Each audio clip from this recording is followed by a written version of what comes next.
ये इसको बंद है बंद लगा था विजुअल तो देना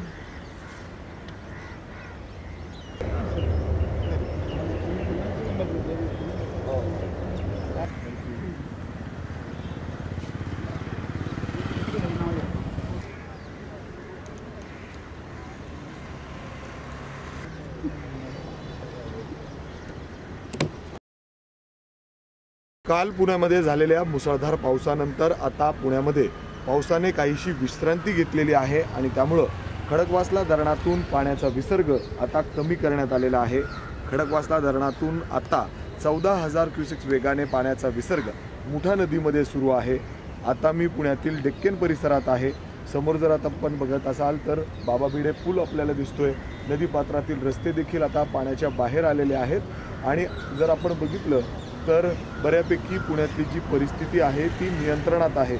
मात्र काल जर आपण बघितलं तर याच मुठा नदीच्या पात्रात जवळपास 55,000 क्युसेक्स वेगाने पाण्याचा विसर्ग करण्यात आलेला होता आणि त्यामुळं पूर्ण रस्ते असतील, बाबा भिडे पूल असेल, हे सगळं पाण्याखाली गेलेलं होतं आणि त्यामुळं पुण्यामध्ये मोठ्या प्रमाणात हाहाकार झाला होता। अर्थात लोकांना मोठ्या प्रमाणात अडचणींना सामोरं जावं लागलेलं होतं।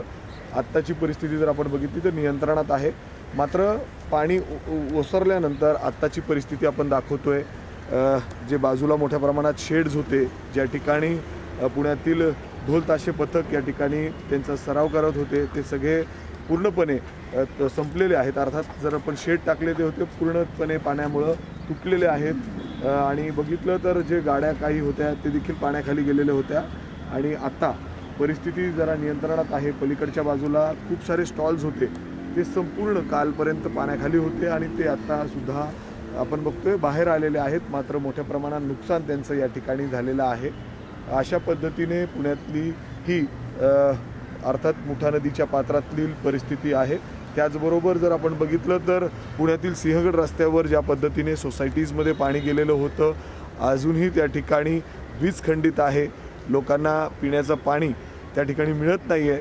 सध्या पुणे महानगरपालिकेकडून टँकरने त्या ठिकाणी पाणी पुरवठा केला जातोय। हळूहळू परिस्थिती नियंत्रणात हळूहळू पुन्हा एकदा ती रुटीनवर येताना दिसते। आज सकाळपासून पुण्यामध्ये ढगाळ वातावरण आहे। पावसाने काहीशी विश्रांती घेतलेली आहे, मात्र हवामान खात्याकडून अजूनही ऑरेंज अलर्ट देण्यात आलेला आहे। त्यामुळं जर आपण बघितलं तर हळूहळू रिमझिम पाऊस पुन्हा एकदा होऊ शकतो। त्यामुळं जो खडकवासला धरणातून पाण्याचा विसर्ग सध्या 14,000 क्युसेक्स वेगाने सुरू आहे, तो हळूहळू वाढवला जाऊ शकतो। त्यामुळं पुण्यामध्ये जर आपण बघितलं तर आजसुद्धा ऑरेंज अलर्ट हवामान खात्याकडून देण्यात आलेला आहे आणि त्यामुळं लोकांनी सुद्धा त्याच पद्धतीने काळजी घेणं गरजेचं आहे। मात्र आता तरी पुण्यामध्ये परिस्थिती ही नियंत्रणात आहे।